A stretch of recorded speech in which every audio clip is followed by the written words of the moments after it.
Hello and good day. Welcome to the Super Good Camping Podcast. My name is Pamela. I'm Tim. And we are from supergoodcamping.com. We're here because we are on a mission to inspire other families to enjoy camping adventures such as we have with our kids. Today on the show, located in beautiful Beamsville, Ontario, the Organic Boat Shop has all your canoe and outdoor adventure needs covered. Canoes, kayaks, paddles, TFDs, maps, tents, rentals, you name it. Our guest today is also a certified Orca instructor. Please welcome Greg Robertson, the hardworking owner of the Organic Boat Shop. Woo! Welcome to the show. Thanks for having me, guys. Hey, thanks for coming to Yak, man. Yeah, I know we're coming up. Man, it's got to be close to a year since the first time we talked about dragging you on the podcast. Yeah, probably, most likely. Welcome to somebody with a very, very busy life, and just the adventure people in general. It just seems to be it's never. It's like, yeah, okay, well, what's Wednesday like for you? No, never plays out. Yeah, well, my side gig is that day, and my real job is this day. Yeah, exactly. We're going camping. Yeah. I've been thinking lately. In the past, I used to think there was an off season. There's no such thing as an off season anymore. It doesn't seem to play that way. Yeah, I mean, there's a lot of frustrated people right now. We're recording this in early January 2024, and there's a lot of people that are like, "Where's the snow? Where's the ice?" Right. I don't know. I'm all set to go ice fishing. I'm all set to go and build myself a Quincy and whatever. Or do some winter camping. I can do some slush camping. That seems to be what I can do. Yeah, never mind the snowmobilers. Yeah. That must be crazy for them. There may not be an ice in this year, let alone an ice out. Ice out. There's no ice. Yeah, it's sad. Climate change. I'm not going to go there. It's been good for paddling. I've been out a little bit here and there in December, late December, and that. So it's still can get on the water a little bit if you're safe, right? Which is pretty crazy for like late December, even early January. Right. I just saw, Sean from Paddling Outdoor or Paddling Adventure Radio, right? He was just in Mew Lake paddling. Like he pictures at the front of his canoe. Yeah. That's crazy. That's crazy, man. Yeah, for sure. Yeah. Question for you. When did you start the Organic Boat Shop, and what prompted you to go there? Yeah, so 2015, I was selling a lot of used products, and that including used canoes. And in the past, I used to sell a lot of used aluminum boats and motors. Really was a thing, and it was just a hobby of mine. It was fun. It allowed me to have some extra cash on the side and be able to have my own boats and that. And then over time, we were selling used stuff for quite a while. It was an okay market, and put us in touch with some great people. Started moving in the direction of a business a little bit, but it was just a side hustle. And in 2018, I picked up 13 boats off of Jeff at H2O Canoes, and 13 canoes. And we had them in our backyard.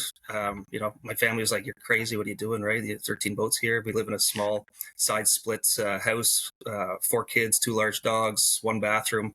It's quite interesting, but we have a decent yard, which is nice. So, in the nicer weather, it's good to have the kids outdoors. In the cooler weather, when they're inside, it's a little crazy. But anyways, tripping over canoes. So as a result of that, I was like, it'd be good to get in some paddles and some yokes to sell with these boats. And so I got in touch with Teal Paddle at the time, and who has since retired and more or less closed up shop. They do a few things here and there now, but they're a very well-known brand in Ontario and throughout the canoeing community. So we started selling new products that way a little bit, right? And then COVID hit, and before COVID, I registered a business and started moving in the direction of wanting to bring in new canoes, new products. Started reaching out to almost every manufacturer that there was out there, and they're like, "Okay, like where's your showroom?" And I'm like, "I don't have a showroom," right? And that usually ended the conversation pretty quick. Until I got in touch with Winona Canoes, who used to be a well-populated and popular brand in Ontario and in Canada in general.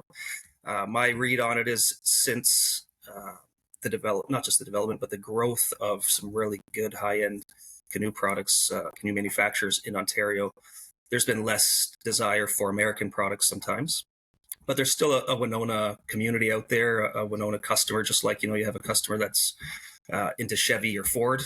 There's still people that are into Winona canoes, and they make a lot of different models, and they're more than willing to take us on. So super grateful for that. We placed an order with them, And at that time, around that time, Teal actually decided to retire. So I started looking around for a new manufacturer of yolks, really deep dish yolks. And I came across Rayom out of Quebec. And we bought a lot of their canoe parts, seats, not paddles at that time, but yokes and that sort of stuff, thwarts mainly. And we had no problem selling Jeff's used boats, obviously, right? So they were all gone, and we needed some new boats to come in. We were waiting. We got a delivery of Winona canoes in late in 2019 in the winter or so. It was actually in November, and after that, we just started learning the process of selling new canoes, that sort of thing. It was a bit of a risk at the time for us financially. It was a new game. The first time dropping $70,000 on something and then being like, okay, we got to move this now, right? And I enjoy that. Yeah, I love the outdoors. I love paddling and I love all that part of our business. But I also really love entrepreneurship and finding the way to sell things and to connect with people, but to sell things that they need, right? So not just like pushing things on people, but really discerning with them what is the proper thing that they need to make their experience in the outdoors that much better. And there's so many different behind it when it's a product that you believe in and you believe in the outdoors. And exactly, right? Yeah. So from there, I like kind of was like, oh, it'd be nice if we could sell Rayom's canoes, right? Because Rayom makes canoes for Langford. Langford's a well-known brand in Ontario, or had been. And I was like, there's no way we're going to be able to sell these because Langford's in here, sort of thing. You want to step on toes and whatever. I reached out to Rayom, and they're like, yeah, of course, we want to actually start building our own brand name canoes. Like it's the same model, right? The exact same model. They always have been making canoes for other manufacturers and have primarily been a business to business model. And then over the years, they started delving into, developing their own brand and selling under their own family brand name of Rayom canoes. And I was ecstatic to be able to get their canoes because they're beautiful. They're Canadian made. They're a great company, family owned company. So we have great communication with them. And that's kind of how it got going, little by little. And we had, our first year, 2019, was still during the COVID years. So dealing with Winona and Rayom and trying to get orders when everybody was like, we want a boat. I'm like, so we never had anything actually in stock. It's just moving constantly, right? And then now going into the transition, we actually this year, I had been trying for 3 years to get in with a skiff canoes as well, which is a great brand and a different price point, but also targets a different type of paddler, right? Some whitewater stuff and that sort of thing, but also touring, fishing, solo boats, the whole gamut. And because of COVID and the demands on their manufacturing, they weren't able to take on any new retailers at the time. But since they were able to, and in this past fall of 2023, we became a dealer for a skiff, and we've been selling lots of their boats already. So it's been great.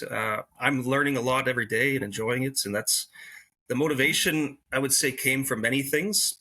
The desire to have my own business and to connect with the outdoors, but it was very organic how it just developed over time, right? It wasn't just like, okay, tomorrow I'm going to open up a business and we're going to run with it. It was like a kind of a side hustle that I always had a dream of it becoming a full-time reality. And I'm knocking on that door of it becoming full-time. And there's many factors that play into that, including the fact now that we're an Orca instructor as well. We offer Orca courses. And so that's it's been a great connection with the community that way and be able to offer courses and connect with people. That's with Tim and your son. We had a chance to be on a course last fall, or late summer, I think it was. It was late. Yeah, it was. I think it was in September. So yeah. However you want to look at that. But on the break. Yeah, that was cool. Yeah, so that's kind of the background of it there. And my wife Jody, who plays a big part in things as well, she's always quiet and in the background. But she's huge on the outdoors. She actually works at an outdoor school with children. And she's grown up in the outdoors as well as myself. And we've come from different backgrounds. One of the funny things around the canoeing factor there, I didn't grow up canoeing. I grew up mainly in aluminum boats, fishing and small, like 9.9 horsepower motors and trolling and that sort of thing on Georgian Bay. We did some canoeing a little bit down the Shawanaga River with some friends and that, but not extensive. But she grew up as in a canoeing family, and she in high school she went up to Lady Evelyn Provincial Park in Temagami with her outdoor course class in high school and winter camping and all that sort of stuff. And her dad was into outdoors quite a bit and canoeing. And so one day we're at my parents' cottage, and which is on Georgian Bay, just north of Parry Sound. And my buddy's there who also grew up canoeing, and he was a guide up in Quetico for a number of summers. And the two of them were like, well, we're going to go down to a river that's a beautiful spot, one of my favorite spots in the world, really. And we're going to leave my parents' place and go down to this river. And they're like, well, we're going to canoe over. And the rest of us, we had some kids, and we're going to boat over, right? And I'm like, why would you canoe? That would take forever. Like, why would you do that? Like, we have the boat. So they did that, right? And whatever. And then later on that, I think it was that weekend, I got out in the canoe with her, and it's like, this is beautiful. This is awesome. I loved it. I absolutely loved it. And it just it's a different pace, different approach, and slows you right down. You can't go anywhere fast, right? And per se. And yeah, so anyways, that's kind of opened up the door to the canoe world for me. Cool. Do you guys, so being outdoor types, do you guys actually like pack up 4 kids and 2 dogs and go away for any period of time, and like bugger off and go camping? Yeah, so we do. We did a trip into Killarney as a family like that. So we actually brought my mom and my stepdad, who are 65 and 70. So we had two canoes at the time, 4 kids. No, we had 3 canoes, 4 kids, 2 dogs. The one dog, we have 2 large dogs. One's a German short-haired pointer, and one's a Weimaraner. But the Weimaraner at the time was just a puppy, so it was a little guy. And we ventured off and went out for just a couple days at the time. And man, the best experience of our lives with the kids and memories. It's a lot of work, naturally, obviously, right, to get them all out there. But once you're out there, it's just a great experience. And then we have a property of our own that we're building a small cabin on in the French River area in Elbin. And so we do a lot of day trips out of there. We do some paddling on the French. There's a couple of backcountry trips and that sort of thing on the French and the 5 Mile Rapids area and that sort of thing. And so we're growing little by little. As my kids get older and maybe start to paddle a little bit more, like in the sense of actually put their paddle in the water, they'll come in the boat, no problem, right? But so we do that. Yeah, and I foresee doing that a lot more of that as we go. And it's a bit of a juggling act with the business and as it's growing. So my hope is when I'm more full time that I'll have more windows of opportunity, maybe in the shoulder seasons and that sort of thing, and scheduling things. But we definitely will be on the water and some backcountry experiences for sure. Sweet. That's like I'm still picturing 3 canoes with that many bodies in it, plus gear, plus. It's a lot, yeah. It's a lot on the water line. Yeah, we rented an island. We booked an island and with the 2 dogs and all that sort of thing. So it was just like we were all contained. You couldn't go anywhere. They couldn't run. They couldn't interfere and bug anybody else from even a ways down on a backcountry campsite and whatever. But yeah, works out well. Yeah, sounds awesome. Yeah. So just curious with the orca training, if you have any stories of like really disastrous students that you had. Right. There's this guy named Tim. No, I dumped it. I totally, my brain just froze. I had the paddle in the wrong position. Yeah, it happens. It almost happened to me with a buddy. We were out on Jordan Harbor in December, right? And we got into a little bit of current in a certain area, and it can happen in a heartbeat. So it happens to anybody. I wouldn't say we've had any disastrous situations by any means. One of the great things about Orca is really the focus on safety. And, I was only trained and got my basic canoe instructor certification last April. So I'm new to the Orca community and new to the game. And we ran 2 courses last year, one with the Magnetawan First Nations community and primarily their lands department. They wanted to get some certification to start running some trips. And also they do a lot of turtle collecting and hatching of eggs and that sort of thing. So they have a really neat program. We got a chance to stop in there with our kids and show them and check it all out. And then I had a group down here in Niagara with Tim and several others. So I just got my feet wet in running some courses, that sort of thing. But I'm sure some stories will come up over the years once we get going. We have several courses planned for this year. Just putting together an instructor course as well to try to get more instructors certified in our area, and working with different instructors as well, which has been great. So we've had a few different provincial parks reach out to us to lead some courses for their staff, our local conservation authority as well. So yeah, little by little. So what's the process of becoming an orca instructor? Right. So typically you have, you've taken your level 1 to 4. So your level 1 to 3 is your tandem courses of introduction, basic canoeing, that sort of thing. And then level 4 is an introduction to solo paddling. So you've taken that. And then after that, you could take the basic canoeing instructor course, which is typically a 6-day course, 48 hours or so of paddling on the water. So it's a rather intense time. Like, I've talked to several people, and even myself, I thought, am I going to be able to handle, 5-6 hours a day paddling on the water with my knees? I bought a really good knee pad before I went, so that was helpful. And you find, actually, I'm not super fit, but I'm in decent shape. I have some lower back challenges in that. But, paddling, one of the great things, especially if you're doing it properly, it strengthens your core, right? So through that week, and if we had a great time, learned a lot from each other. And there's some in-class learning that you do. There's a lot of on-the-water training that you do. And the goal is to perfect your own skills, but also learn how to impart those skills to others as you start to run your own courses. And some people will be trained through their employer, like a conservation authority or a provincial park or something like that, so that they can then train their own staff. They don't have to bring in an Orca instructor. They can train their own staff if they become an organizational member of Orca. And other people will do it to work for an organizational member, which is just like a member of Orca that runs courses, and they'll work underneath them, or they'll establish themselves as a company or a group. An organizational member can be like a scouting group or a conservation authority or a business like ourselves. And so that's what we did. We established ourselves as a Orca organizational member to be able to offer courses through our business, the Organic Boat Shop. And so that's kind of the process. Hopefully you pass everything. It's sometimes like everybody's great in the community. I took my course with a gentleman named Randy Bartlett, and he's extremely well seasoned. I think he started his training in 2009 or so. Tons of experience of Canadian style paddling. And and the guys that he brought in to assist, like, fabulous. They knew so much.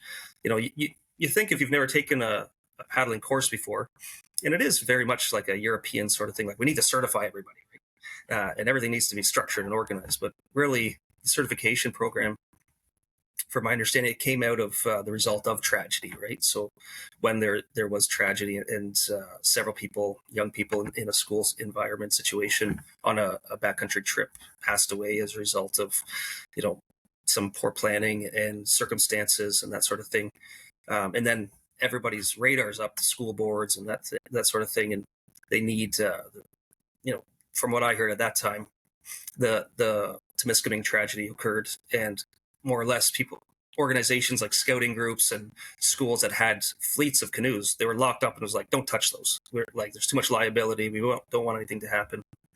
So a group of people kind of took it on themselves to establish an organization that would say, we'll certify people and put the training in place so that there's legitimacy, and there's people are properly trained and safely trained when they go out on not just backcountry trips, but on the water in general.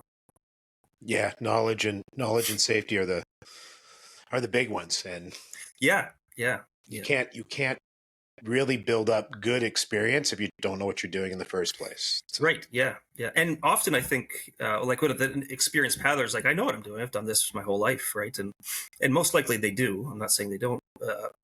But often you go on a course and like, wow, I never really did that, or never had the opportunity to do a canoe rescue before. And now just going through it, if that ever happened to me, I may be able to, perform it a little bit better, especially if it's cold water and you need to really act fast, right? So Well, I can give you a nod to all of those things because all of those happened when I did your course last September. Right. So Yeah. there you go. Yeah. Like I've been paddling Awesome. for ages, but I don't know Yeah. what the stroke names are. I'm not terribly efficient at some of them. Some of them were like, oh, I never thought about that before. What a Right. brilliant idea. Yeah. Yeah, for sure. Right. It just improves your efficiency overall, I think. Yeah. Well, yeah. And I think one of the things, aside from safety, I think one of the things I came away with was I've been a tail gunner forever. I have been in the back of the boat. Like I don't know that I've ever been in the front of the boat until until the course. Yeah. And I have a much greater appreciation. Thomas is my backcountry partner, but I have a much Yeah. greater appreciation for anybody. In particular, I now can probably be we can probably be a more efficient team because I much better understand what he's doing in the front of the boat. So Yes. Yeah. For sure. That makes a lot of sense. Yeah. yeah, Definitely. that And you're was more willing to switch with them now every now and then. no. there's that whole weight balance thing. He's this big around. He weighs 12 pounds. A good point. Doesn't matter how much gear I put up there. We need. I have to be in the back. Yeah, I hear you. Completely off topic, just because you're talking about going there to hang with the parents, going there for on the French River. I know that you deliver a lot of canoes. I love I love seeing the backgrounds when you take the shot when you're delivering them on your Instagram account. Yeah, yeah. How many miles a year, man? Like you must put a ridiculous amount on the truck. Yeah, so I do a lot of driving, that's for sure. But I try to plan it currently, anyways. And this coming year will be even more driving because we've been advertising in the eastern provinces and the western provinces for sales of Rayom canoes. So my hope is to have a trailer load or several trailer loads full to be able to drive out there and deliver. So because of where I pick up the majority of our boats, the Winonas get delivered. They come out of Minnesota, Winona, Minnesota, and they get delivered. So that's kind of nice. And they take care of all of the details at the border. But then with our Rayom canoes and the skiff canoes, I go and pick them up. I have a truck and then I have a trailer currently that fits about 24 boats. And so the nice thing is when I'm going in that direction, which is a long drive, I'm covering a good part of the province as well, the eastern part of the province. So for any deliveries that I have current stock, I deliver out that direction, right? And then on the way back, if somebody's already pre-ordered something, I can drop it off on the way back, Ottawa, all into the northern Ontario, whatever maybe. So that covers the eastern area. And then, as I mentioned, I have our property in the French River, which is kind of a central northern location. It's a good 5 hours from our place down here in Niagara, but you cover a lot of Ontario population between Niagara and going up through Toronto, up to through Barrie and all that. So for deliveries, it's a good excuse to have to make a delivery right now, and then I go and spend a day or two at our place in Albin, French River, or we get up to Albin and then I go further and deliver up into Sudbury, Timmins, or whatever it may be. So my in-laws live in Sound area, South of Owen Sound, Flesherton. So going up Highway 6 and covering up Guelph and Cambridge and Waterloo is, up that direction is never an issue either. We don't tend to get tons of business from like Windsor area. It seems like it's I don't know, some different things going on down there or not, or I haven't marketed much down there.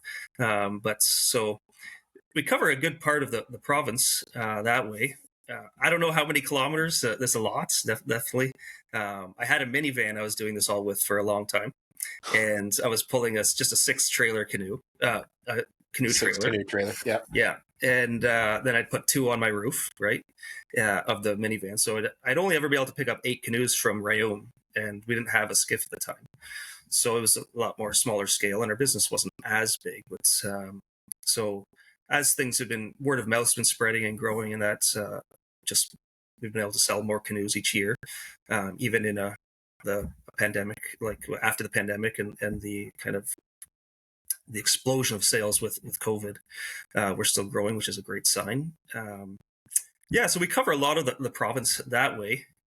Funny enough, I had the canoe that I've sold the furthest away from our house was in Dryden, Ontario. So that's up close to the Manitoba border, really. Yeah.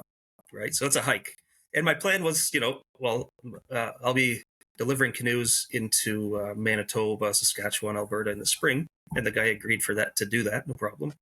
And then I had a customer come by, and he was connected with Temagami, friends at Temagami, like your shirt there. And we guys had a good conversation, some good chats and stuff. And and he ends up telling me, I'm going to see my mom in Dryden. I'm like, really? Would you want to strap a canoe on? Like, would you be interested if I pay you to deliver this canoe? He's like, sure, I'll do that, no problem. And he took it up. The guy was happy. The guy that got it was happy, and super grateful that this gentleman Ted was able to help us out that way. So, like, the canoeing community really impresses me in general that way. It's a community you can trust, I find, right? So you don't have any issues.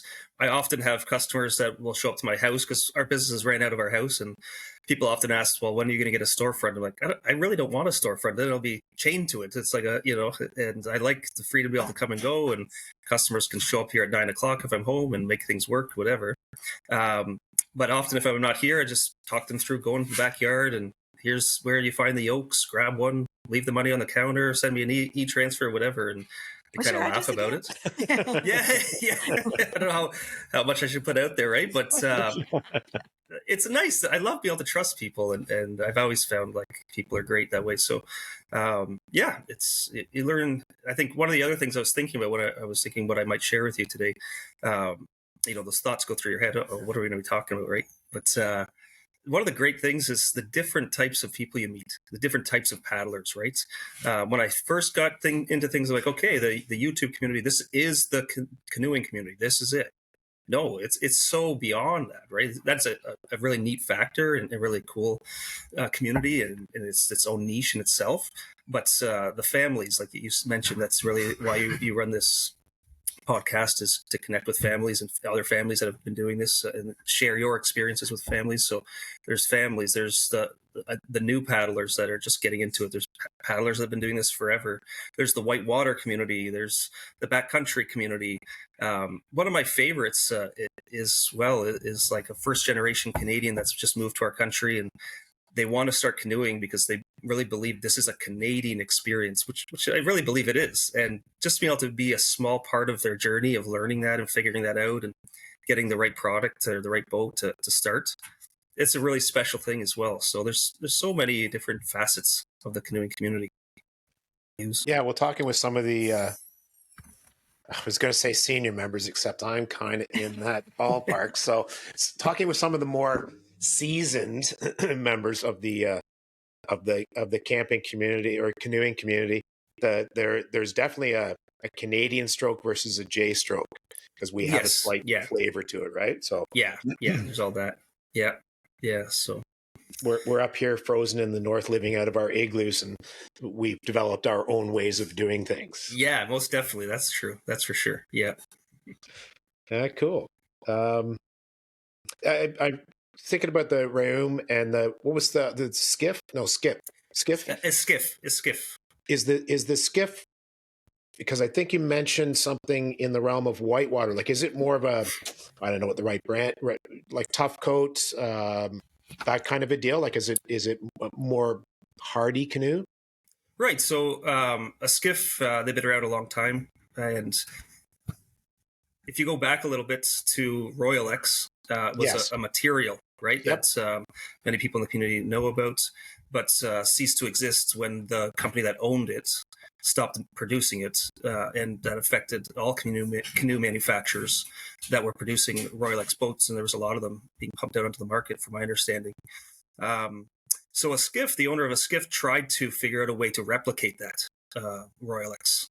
And it didn't. It's not the exact same, but it's its own material. It's called T-Formex is the material, right? Yep. So it has a foam core in the middle of it. I have a piece of it that I got from the factory when I went to be able to show customers. It's kind of neat. And then it's sandwiched between two pieces of polyethylene plastic, so it makes a boat a lot lighter. So it makes a plastic boat a lot lighter, but still extremely durable.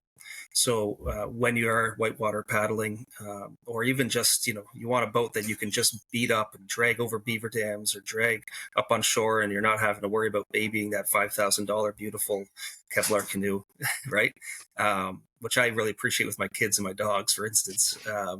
It's a whole different game when you go out with that nice canoe and you're thinking, okay, I got to jump out of the boat and I don't want to just paddle up onto shore, and until you get those first few scratches, and then this is life, right? So you do your gel coat repairs and all that. But it's it's a lightweight plastic canoe, which they produce in many different molds. So you have it in just touring boats, like your 17, 16, 15-foot prospectors. They have just recreational style canoes. The Scout they came out with this year, so for cottage boats, that sort of thing. They have some solo options, the Adirondack and the Echo, that are still made of this material, so it's still lightweight, so you can portage it fairly easy. I had a customer here yesterday, a girl in university, and she's trying to find something lightweight, but the beauty is when you go into a lightweight solo Kevlar boat, you're still talking $3,000 to $5,000 depending on the boat, whereas this you're into $1,500 for an Adirondack. So it's extremely popular price point and boat because of the price point. It's still lightweight enough and still does the job, right? So, and then you have the whole other white water side of their models that are very particular. I don't know as well about the whitewater boats. I'm learning about them. The La Edge, I think it is, and several other models that they have that are primarily for whitewater. I know better the Pocket Canyon and the Canyon. They just have a lot more rocker to them, but the material's still T-Formex, so you're not worried about if you get wrapped around a rock. There's my dogs going. Somebody locked the door on a car. If you get going, there's a video out there. Some guys, I can't remember who they are. They're YouTubers. They wrapped one of their skiff boats around a rock. They're able to get it out, punch it out, and just keep paddling. Keep paddling. I know. I saw that too. Yeah. So a lot different than some of the options. You still have composite options for whitewater. There's Novacraft's Tough Stuff, and Rayom actually makes a similar product as well. But it's still composite. You hit a rock and you smash it. The effect is going to be a little different, right? So, and then a skiff has a whole fishing side as well, right? So larger boats for fishing, and you can put their motors on the back of them and that sort of thing. So square sterns. So they have a lot of different options with that. The focus there really is the fact that it's T-Formex. It's this lightweight, the lightest weight plastic option for a canoe on the market. Unless you can find a gem of a Royal X somewhere out there. Weight comparison. So I don't know, like that 16-foot style, prospector style in Kevlar versus the T-Formex. What kind of weight difference are we looking at? Yeah, so a T-Formex is going to be a 16-foot prospector. A T-Formex is going to be 65 pounds without any outfitting options on it or skid plates, that sort of thing.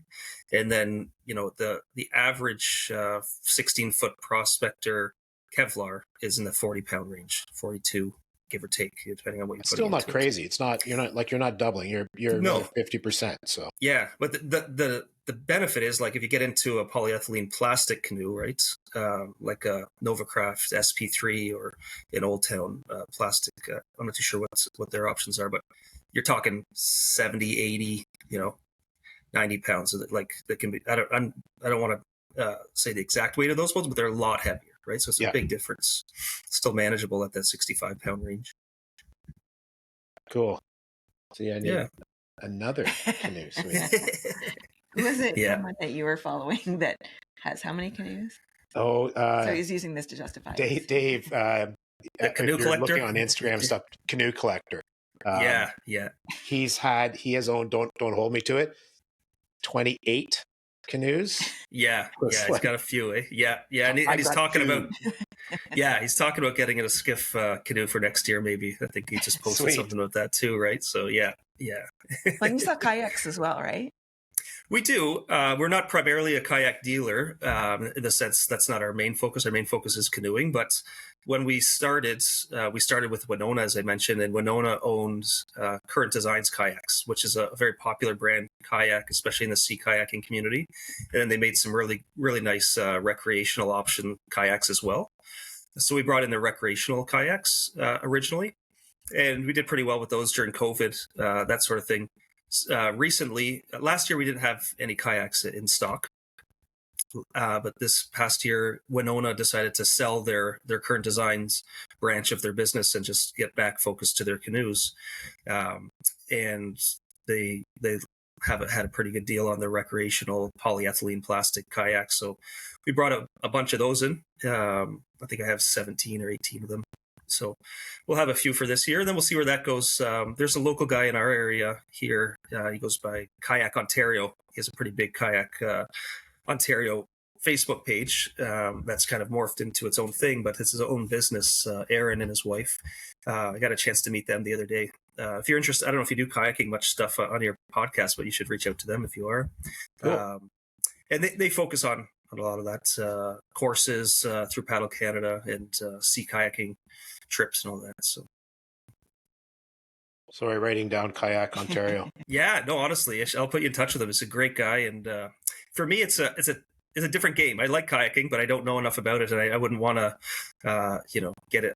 If you bring a $5,000-$6,000 kayak in, they're very particular, like a kayaker size of boats and all that sort of stuff. It's a little different than the canoeing game, where a 16 prospector is going to fit a lot of people, but there's still also obviously a lot of different options in canoes as well when you get into solo paddling and or tripping boats, that sort of thing. Yeah, well, we talked to paddleheads, and they're big. I mean, they do both, but they love fishing from kayaks. Yes, that's an interesting concept. Just it's a wider platform for you, so less tippy and stuff. Yeah, for sure. Different game. I like the portage. I don't like the portage, but I like to carry my canoe, my Kevlar canoe, when I portage, get into some different areas. Carrying a kayak, it would be old, crippled, bad. Yeah, we get a lot of people that are transitioning from kayaking, sea kayaking, and they want a canoe, but so they get into a solo canoe like a Rayom Rebel or some of our Winona options, the Wilderness and that sort of thing, and they can then put their dog in it and pack some stuff, and so it still has a little bit of, they can use their double blade and get going pretty good. There's quite a bit of tumble home on the Rebel, and so it's a good transition too. So different people, they do different things at different points in their lives, right? Cool. Well, and you can use a double blade in something that's got like a nice tumble home on it. Or you can get into doing single blading, which is a different game. So. Yeah, exactly. Yeah. Cool. January, come on, man. Yeah, we'll get there. It goes fast. Yeah. Do you guys do anything in the winter to pass your time, or? We've been trying the last couple of years. We've been looking at different things, and we actually Pamela and our youngest they're heading to Mexico over the third week in February, I think, second and third week in February for his reading. Great. Yeah. So Thomas and I were actually trying to do a winter camping thing with some other fellows, and I can't dig up enough bodies. Thomas got a contract for work. It's like, so different game, eh? Yeah. We'll keep trying. Not as much. If it's not your go-to, like canoeing is, right? It's hard to get all that, like, super motivated to or cancel your work to go, right? Or I'm a little sick. It's tough. Well, and I have a canoe trip, right? Yeah, exactly. Which I mean, for me, it's easy. I just go, okay, I'm taking these days off. Good for you. Yeah. I don't care. For him, it's a little bit different because it's contract based. So if he's got a window where which is, I think it's a 16-day contract or something, it's pretty tough to, because got to do it. Take a couple of those days off. It's not they just won't get the contract. So yeah, that makes sense for sure. And I don't want a broke kid eating all my food and stuff. Right? Yeah, and living with you the rest of your life. Exactly. Or maybe you do. That's it for us for today. Thank you so much to our special guest, Greg Robertson from the Organic Boat Shop. Please do check him out on all the social media things and on his website. And if you're looking to either purchase a canoe, it seems like a good guy to set you up with exactly the right thing that you need. Please do reach out to us if you'd like to talk to us. We are on all the social media as well, and we would love it if you subscribed on YouTube. Otherwise, you can email us anytime at hi@supergoodcamping.com. That's hi@supergoodcamping.com, and we'll talk to you again soon. Bye. Bye.